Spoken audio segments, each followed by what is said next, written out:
Everybody should be ready. Everybody up? Everybody down.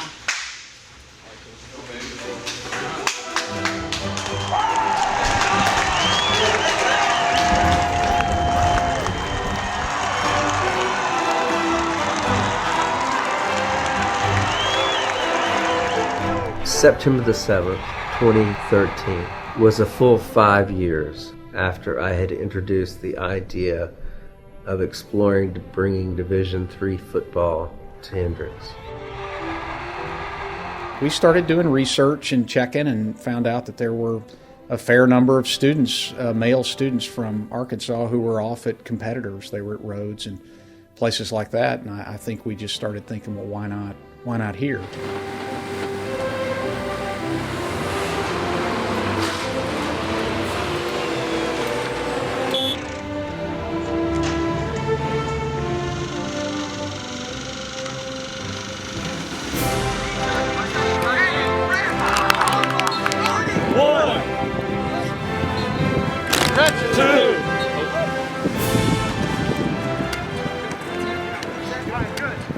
So I just kept thinking that seeing was believing, and so once we could, if we could do it the right way, hire the right football coach, and just do things the right way, that it would end up working out. Lacrosse and field hockey had worked.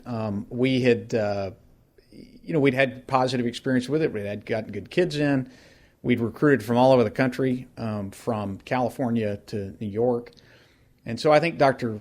Cloyd saw that and thought, we may be onto something here. When it was initially announced, I think there was a lot of opposition. And then we had that, 4-year span or so before we decided then to go ahead and add football. So, a lot of the students had already transitioned out.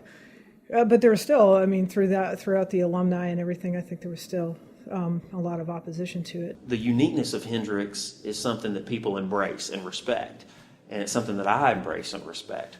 So there might have been a little bit of blowback just from the sense of, why should we have football if it makes us like everybody else, or brings us closer to being just your run-of-the-mill Southern college? First of all, I didn't want to do anything to harm the Hendrix magic.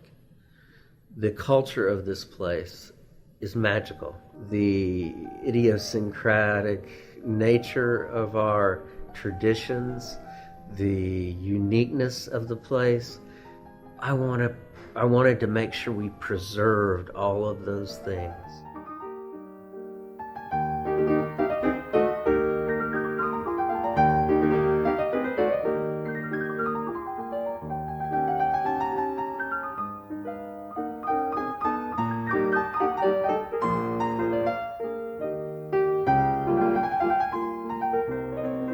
People like us were glad to get home from the war. This was heaven to us.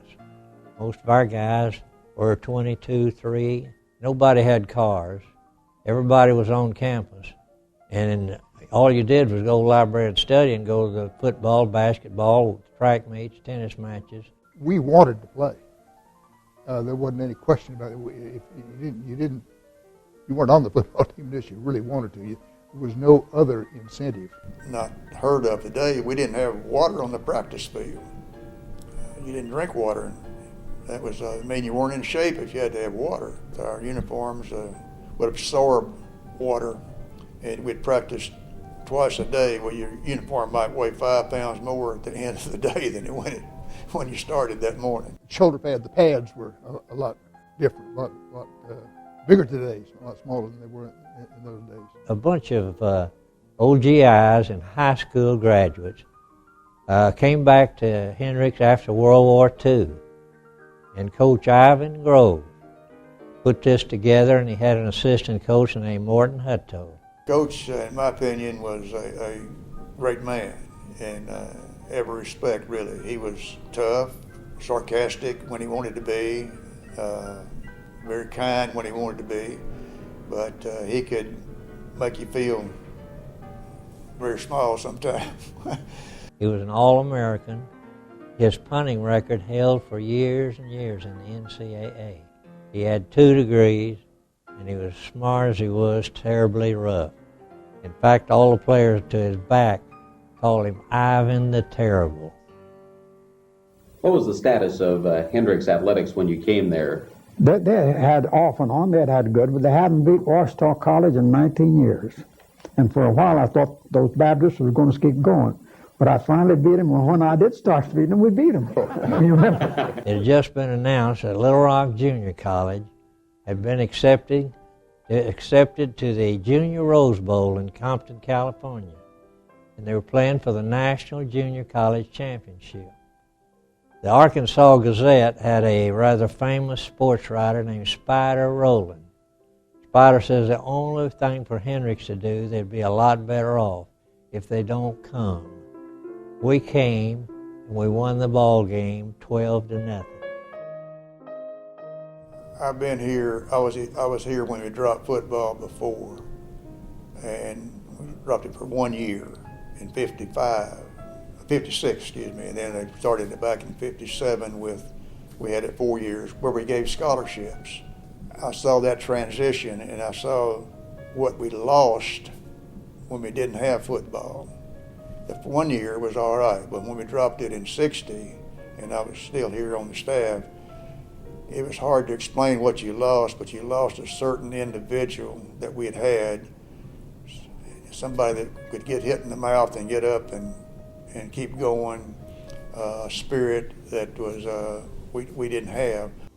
Well, I was surprised and a little disappointed because we had some real good players coming on. We'd had a pretty good team, and we had Vance Strange coming on, a man named Ted Blagg, who has a son at Hendrix now, and some others that had transferred to Hendrix, and it looked like we would have a real shot in AIC the next year. So I would have at least liked to have one more year, which would have been my last year of eligibility.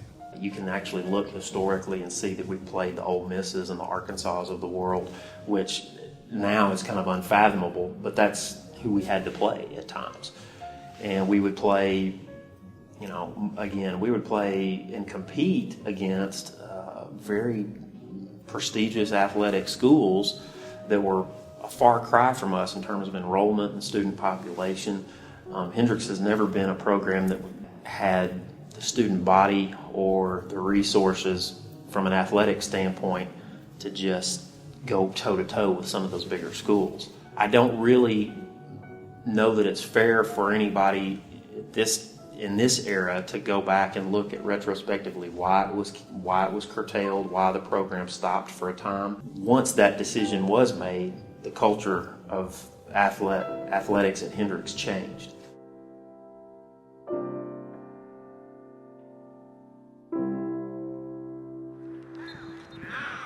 I'm ready for the game to get here. Glad for our kids to actually have a chance to play together for the first time and bring back football here and actually put it in front of everybody else. I was always interested in being a head coach, but being a head coach at Ware was something that's, you don't want to just go for anything. You want to go for the right thing. I felt called to Hendrix because it's a place like I graduated from that I think is very special to me, and I felt like we could make this really special, just like it was for me playing at Austin College for a lot of young men that are going to come here and play. So finding the right place like that was very important to me. The process of hiring a football coach, I will tell you that's the thing that probably kept me up nights the most, worrying about making sure that we hired the right guy. We were looking for someone that had Division III experience.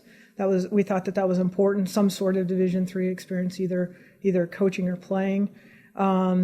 Someone that was, looking at a kind of like institution. I knew about Hendrix College and how good a school it was and all the things that make Hendrix great. And again, combined with my knowledge of where I went to school and all the positives of that I saw from my experience playing and going to a high academic liberal arts school, felt like that was a good fit for me.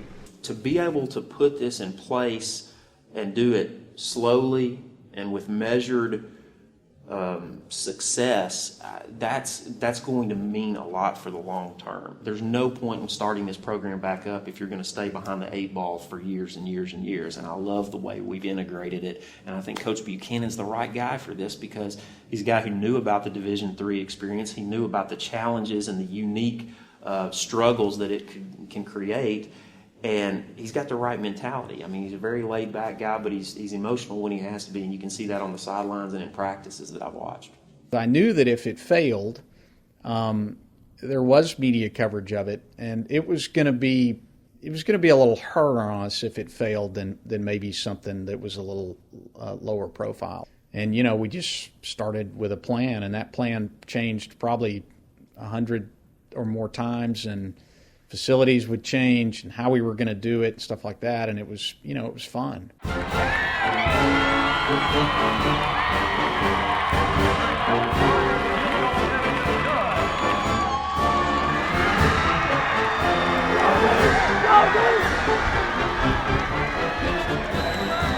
So the final moments of the first game, we're down a couple points or so.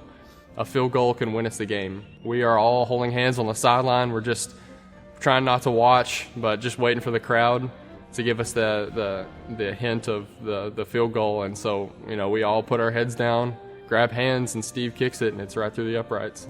Hendrix won on a last-second field goal. I mean, you can't script anything better than that. To be able to go out there in your first game, in your college's first game in 52 years, and to put on a performance like that, to play well, to come back from an early deficit. Storybook ending, I can probably be in athletic administration, obviously the rest of my career till I retire, and not have an event be as impactful as that. I didn't really fully grasp the importance of it and how historical it was until when we won that game.